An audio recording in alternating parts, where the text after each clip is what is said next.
รักเธอก็เลยได้ใจ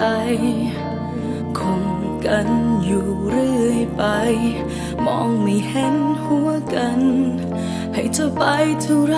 ก็หายหมดใจมันลดลงไปทุกวันแล้วทำไมฉันต้องทนจะรักกับเธอแล้วทำตัวไม่เหมือนคนถ้ามันจะต้องทนให้กับคนหลายใจถ้าต้องคบกันไปไม่ชัดเจนเธอก็เห็นแก่ตัวมากไปรักเท่าไรก็ไม่เอาจะต้องทนไม่มีที่สิ้นสุดไม่ต้องพูดอะไรไม่หือสักคำเจ็บก็ไม่จำฉันคงทำมันไม่ไหวจะต้องทนทำตัวให้งงเก็บอารมณ์ต่างๆข้างในไว้จะทนเพื่ออะไรเมื่อทำไปแล้วมันไม่มีค่า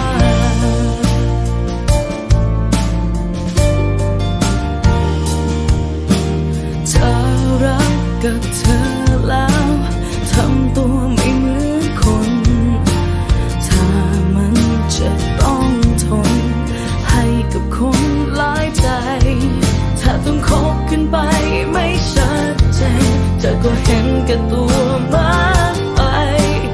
รักเท่าไรก็ไม่เอาจะต้องทนไม่มีที่สิ้นสุดไม่ต้องพูดอะไรไม่หือสักคำเจ็บก็ไม่จำฉันคงทำมันไม่ไหวจะต้องทนทำตัวให้ง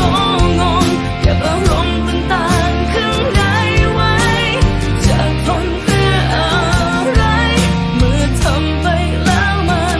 ไม่มีค่า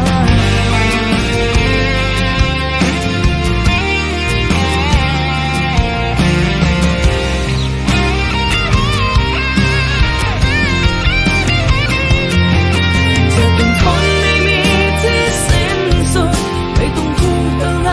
ไม่หือสักคำเจ็บก็ไม่จำฉันคงทำมันไม่ไหวจะต้องทำตัวให้ง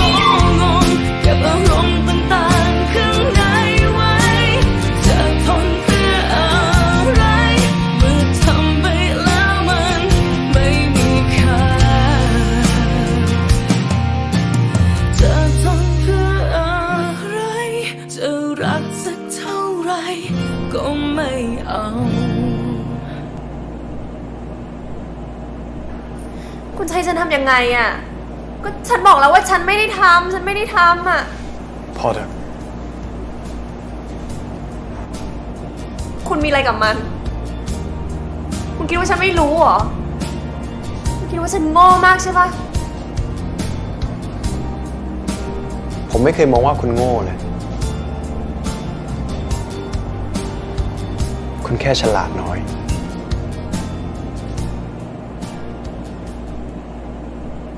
จะต้องทนไม่มีที่สิ้นสุดไม่ต้องพูดอะไร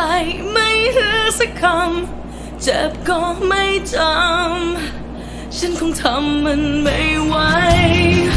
จะต้องทนทำตัวให้งงเก็บอารมณ์ต่างๆข้างในไว้จะทนเพื่ออะไรเมื่อทำไปแล้วมันไม่มีค่า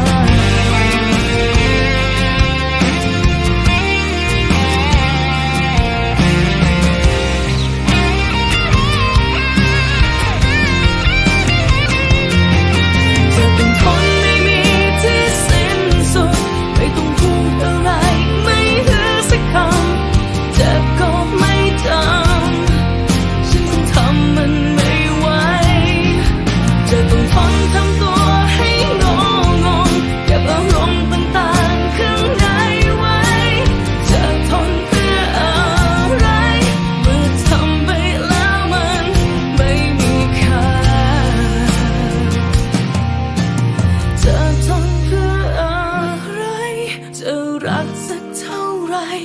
ก็ไม่เอา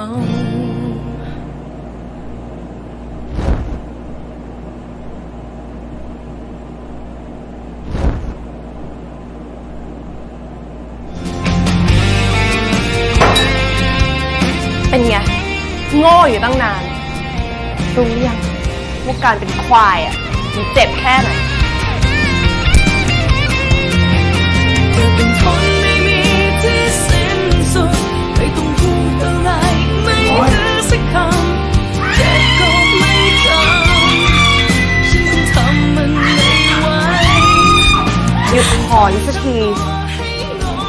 ผีเปรต อารมณ์